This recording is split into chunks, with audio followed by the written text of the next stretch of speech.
Welcome to Penrose Learning, where we make understanding easy. You start by confirming Node. JS and Python are installed because the bridge depends on both runtimes. Once done, create a project folder and initialize npm and a Python virtual environment so dependencies stay isolated. Next, choose a transport. Use HTTP for simple request/response or a message queue for asynchronous workflows.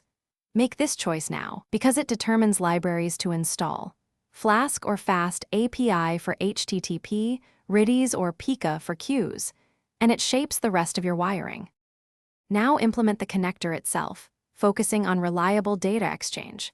If you chose HTTP, write a lightweight Python API endpoint and call it from JavaScript using fetch or Axios, keeping payloads small and JSON encoded.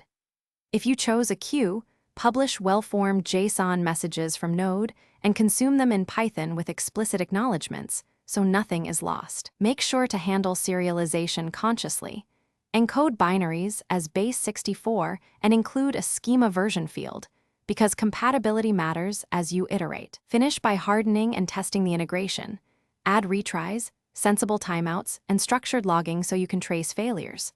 Then run end-to-end tests with typical and malformed payloads and include unit tests for critical serialization logic. Once done, deploy a simple staging instance and watch logs as you exercise flows. If something breaks, first check ports and cores for HTTP, verify virtualenv activation for Python, and confirm message acknowledgements and queue connectivity. Those are the most common culprits. Thanks for watching. If this was helpful, leave a like and consider subscribing. See you next time.